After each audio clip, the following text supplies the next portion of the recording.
Hello everyone, कैसे हो आप सब। एक बार पुनः स्वागत है आप सभी का हमारे अपने YouTube channel Shiv coaching classes पर। दोस्तों, आज की इस वीडियो में देखेंगे कि जीन अभियांत्रिकी यानी कि जेनेटिक इंजीनियरिंग क्या होती है। साथ ही साथ जेनेटिक इंजीनियरिंग यानी कि जीन अभियांत्रिकी के क्या क्या ऑब्जेक्ट यानी कि उद्देश्य होते हैं, वो भी हम आप लोगों को आज की इस वीडियो में बताने वाले हैं। देखिए, आज से हमारा चैप्टर 9 स्टार्ट हो रहा है, जो कि बेसिकली जैव प्रौद्योगिकी पर आधारित है। मतलब चैप्टर का नाम भी क्या है, जैव प्रौद्योगिकी या बायोटेक्नोलॉजी है। बेसिकली इसके सिद्धांत व अनुप्रयोग हैं चैप्टर में। देखिए, यहाँ पे आपका चैप्टर 9 और चैप्टर 10 दो ही चैप्टर मिला करके 4th यूनिट बनी है, यानी आज से आपकी 4th यूनिट जो है स्टार्ट हो रही है। तो पहला क्वेश्चन है, आनुवांशिक अभियांत्रिकी यानी कि जेनेटिक इंजीनियरिंग क्या होती है, साथ ही साथ इसके उद्देश्य। देखिए, जेनेटिक इंजीनियरिंग की यदि हम बात करते हैं तो यह विज्ञान की एक ऐसी शाखा है जिसमें बेसिकली कोई भी डीएनए है, या आप ये कह सकते हैं कि कोई भी आनुवांशिक पदार्थ है, तो डीएनए के अणु अथवा कोई भी जीन्स है, उसमें निहित जो भी प्राकृतिक कमियां होती है उनका उन्मूलन किया जाता है। साथ ही साथ कुछ विशिष्ट जीनों को स्वेच्छापूर्वक जीन तकनीकी के माध्यम से परिवर्तित यानी कि विकसित करके गुणसूत्रों में प्रतिरोपित किया जाता है। इसे ही जीन अभियांत्रिकी के अंतर्गत आनुवांशिक अभियांत्रिकी कहा जाता है, यानी कि जेनेटिक इंजीनियरिंग कहा जाता है। तो बेसिकली आप यहाँ पे अपनी भाषा में समझ सकते हैं कि ये एक विज्ञान की ऐसी शाखा है जिसमें कोई भी आनुवांशिक पदार्थ, चाहे वो आपका डीएनए हो या आरएनए हो, या इसके अलावा कोई भी जीन्स के अंदर निहित इन्फॉर्मेशन या जीन्स के अंदर निहित कोई भी प्राकृतिक कमियां हैं। जीन्स के अंदर कमियां कैसी हो सकती है, जैसे मान लीजिए जीन्स के अंदर जो नाइट्रोजनी क्षारक उपस्थित होते हैं, वो नाइट्रोजनी क्षारक के क्रम में यदि क्या हो जाए, गड़बड़ी आ जाए, तो उन क्रम को सुधार करके इस आनुवांशिक अभियांत्रिकी के द्वारा उस क्रम को ठीक किया जा सकता है। तो इस प्रकार से ऐसी कई सारी गड़बड़ियां होती है जो कि जीन्स के अंदर या कि डीएनए अणुओं के अंदर होती है, जिनको स्वेच्छापूर्वक उनकी जगह में विशिष्ट जीनों को प्रवेश करा करके उन कमियों को दूर किया जा सकता है। इस विधि को या इस टेक्नोलॉजी को ही हम क्या कहते हैं, आनुवांशिक अभियांत्रिकी या कि जेनेटिक इंजीनियरिंग कहते हैं। जेनेटिक इंजीनियरिंग की यदि खोज की बात करते हैं तो सबसे पहले इसकी खोज जो है पाल वर्ग नामक साइंटिस्ट द्वारा की गई थी। इन्होंने एक बैक्टीरिया यानी कि एक जीवाणु कोशिका में इसकी खोज की थी, और सबसे पहले उन्होंने जो खोज की थी वो SP40, यहाँ पे आपको याद रखना है SV14 नामक जीन्स को लेम्डा फेस की सहायता से एक जीवाणु कोशिका में स्थानांतरित किया था। तो उन्होंने सबसे पहले बेसिकली एक यहाँ पे बैक्टीरिया कोशिका के अंदर स्थानांतरित करने में सफलता पाई, और उस जीन का नाम क्या है, SV14। मतलब ये एक ऐसा जीन है जिसको कि सबसे पहले इन्होंने स्थानांतरित करने में सफलता पाई, यानी जेनेटिक इंजीनियरिंग के माध्यम से सबसे पहले इन्होंने SV40 नामक जीन को ही रूपांतरित किया, यानी कि स्थानांतरित किया एक स्थान से दूसरे स्थान पर। तो इस प्रकार से SV14 नामक जीन्स को उन्होंने प्रवेश कराया, और कोई भी यहाँ पे आप समझ सकते हैं कि डीएनए अणु के अंदर उपस्थित जो गड़बड़ियाँ थी उसका उन्मूलन करके उनकी जगह पर विशिष्ट जीन का समावेश कराया। तो इस प्रकार से आनुवांशिक अभियांत्रिकी जो है वह विज्ञान की एक ऐसी शाखा है जिसमें कि डीएनए के अणु अथवा जीन्स में निहित कोई भी प्राकृतिक कमियां हैं तो उनका उन्मूलन किया जाता है, तथा साथ ही साथ विशिष्ट जीनों को स्वेच्छापूर्वक जीन तकनीकी यानी कि बेसिकली जीन टेक्निक के माध्यम से परिवर्तित किया जाता है, यानी कि विकसित किया जाता है।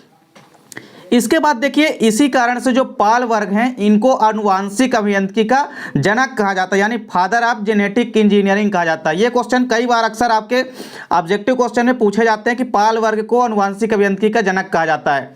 इसके बाद देखिए, आनुवांशिक अभियांत्रिकी का जो मुख्य उद्देश्य होता है वो किसी भी जीव के जीन्स के अंदर या कि आनुवांशिक पदार्थों में से कोई भी यदि गड़बड़ी है तो उसको काट करके या कि छांट करके अलग कर दिया जाता है, या कि उसको सुधार किया जाता है, और सुधार करने के पश्चात उनमें विशिष्ट जीनों का समावेश कराया जाता है। देखिए, आनुवांशिक अभियांत्रिकी के कई सारे उद्देश्य हैं। आपके एग्जाम में भी कई बार आनुवांशिक अभियांत्रिकी के उद्देश्य पूछे जाते हैं। देखिए, पहला उद्देश्य क्या है कि किसी भी जीव में गड़बड़ी युक्त कोई भी आनुवांशिक पदार्थ अथवा जीन है तो उसको सही जीन के द्वारा प्रतिस्थापित करना। यदि जीन्स में कोई भी गड़बड़ी आ गई है तो उसको सही जीन के द्वारा प्रतिस्थापित कर दिया जाता है। ये पहला उद्देश्य है आनुवांशिक अभियांत्रिकी यानी कि जेनेटिक इंजीनियरिंग का। दूसरा देखिए उद्देश्य क्या है कि यदि कोई भी गलत क्षारक क्रम को सही क्षारक क्रम में बदल दिया जाता है। यदि मान लीजिए जीन्स के अंदर जो नाइट्रोजनी क्षारक होते हैं, नाइट्रोजनी क्षारक बेसिकली डीएनए व आरएनए के अंदर उपस्थित हो सकते हैं। तो जीन्स के अंदर जैसा कि आपको पता है कि कोई ना कोई कोई ना कोई यहाँ पे अनुवांशिक पदार्थ तो जरूर होगा, चाहे वो डीएनए हो चाहे आरएनए, तो उनके अंदर नाइट्रोजनी क्षारक उपस्थित रहते हैं। अब नाइट्रोजनी क्षारक का जो क्रम होता है, कहीं पर भी यदि थोड़ा सा गड़बड़ हो जाता है, जिस कारण से पूरा का पूरा सिस्टम वहाँ का बदल जाता है और कई सारे रोग वहाँ पे उत्पन्न हो जाते हैं। जैसे यहाँ पे एक एग्जाम्पल आपको दिया गया है कि मनुष्य में जैसे क्या होता है कि हीमोग्लोबिन को बनाने वाले जो जीन होते हैं, उसमें यदि एक क्षारक का भी प्रतिस्थापन हो जाता है, मतलब एक क्षारक का क्रम भी यदि इधर से उधर हो जाता है, तो इसके द्वारा सिकल सेल एनीमिया रोग हो जाता है, जो कि आप चैप्टर 5 में देख भी चुके हैं, बहुप्रभाविता और बहुविकल्पिता के माध्यम से।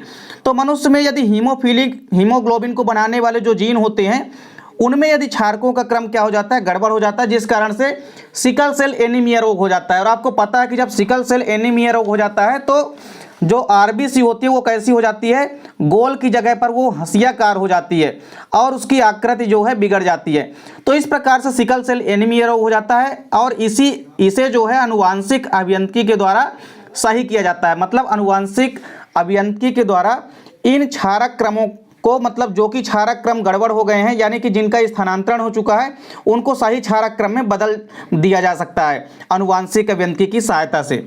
देखिए तीसरा यहाँ पे उद्देश्य क्या है कि वंचित, या आप ये कह सकते हैं कि विभिन्न वंचित गुणों से युक्त जीवाणु, इसके अलावा पादप व जंतुओं को उत्पन्न करना। तो वंचित गुणों वाले बैक्टीरिया, प्लांट व एनिमल्स को उत्पन्न किया जा सकता है किसके माध्यम से, जेनेटिक इंजीनियरिंग के माध्यम से। अगला उद्देश्य क्या है कि संक्रामक रोगों के लिए अधिक प्रभावशाली एवं सस्ते वैक्सीन का निर्माण करना। तो सस्ते वैक्सीन का व संक्रामक रोगों के लिए अधिक प्रभावशाली वैक्सीन को उत्पन्न किया जा सकता है किसके माध्यम से, अनुवांशिक अभियांत्रिकी के माध्यम से। क्योंकि अनुवांशिक अभियांत्रिकी भी जैव तकनीकी के अंतर्गत ही आती है और जैव प्रौद्योगिकी यानी कि जैव तकनीकी की अहम भूमिका होती है किसी भी, खासकर यदि हम बात करें विज्ञान की कोई भी शाखा हो उसके अंतर्गत।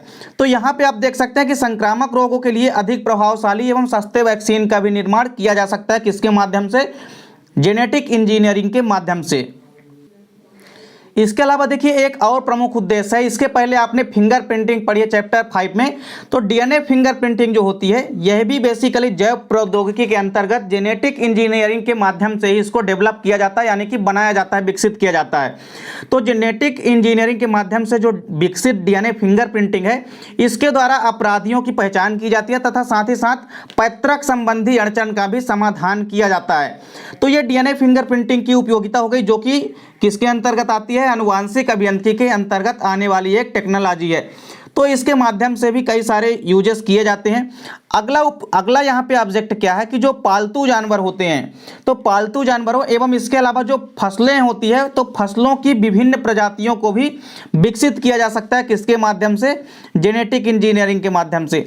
अगला उद्देश्य यहाँ पे क्या है कि अनुवांशिक रूप से रूपांतरित भोज्य पदार्थों को विकसित करना। ये काफ़ी इंपॉर्टेंट है और आगे चैप्टर में आप देखेंगे भी कि अनुवांशिक अभियांत्रिकी द्वारा निर्मित जितने भी भोज्य पदार्थ हैं, इनसे कोई ना कोई क्वेश्चन जरूर आपके एग्जाम में पूछा जाता है, चाहे वो अनुवांशिक रूप से रूपांतरित फसलें हो, या अनुवांशिक रूप से रूपांतरित भोज्य पदार्थ हो, या अनुवांशिक रूप से रूपांतरित सब्जियां हो, इनसे कोई ना कोई क्वेश्चन जरूर आपसे पेपर में पूछा जाएगा।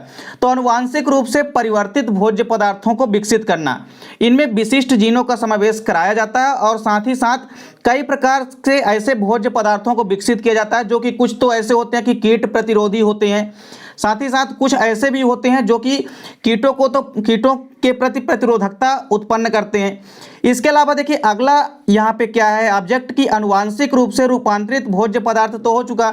इसके बाद अनुवांशिक रूप से रूपांतरित जो फसलें होती है उनमें नाइट्रोजन स्थिरीकरण की क्षमता को भी विकसित किया जा सकता है किसके माध्यम से, अनुवांशिक अभियांत्रिकी के माध्यम से। क्योंकि अनुवांशिक अभियांत्रिकी के माध्यम से बेसिकली ये जो नाइट्रोजनी स्थिरीकरण होता है, कई सारे ऐसे बैक्टीरिया होते हैं जो कि नाइट्रोजन का स्थिरीकरण करते हैं और भूमि की उर्वरा शक्ति को बढ़ाते हैं। इसके बाद देखिए एक आखिरी ऑब्जेक्ट क्या है कि खराब अथवा यदि खतरनाक कोई जीन्स है उसको हटा करके उसकी जगह में लाभदायक जीन्स को भी डाला जा सकता है और उसको सही जीन्स में परिवर्तित किया जा सकता है। तो इस प्रकार से अनुवांशिक अभियांत्रिकी क्या है, इसके जितने भी प्रमुख ऑब्जेक्ट यानी कि उद्देश्य हैं, उम्मीद करता हूं दोस्तों कि आपको समझ में आ गए होंगे। मिलते हैं दोस्तों नेक्स्ट वीडियो में, तब तक के लिए जय हिंद, वंदे मातरम।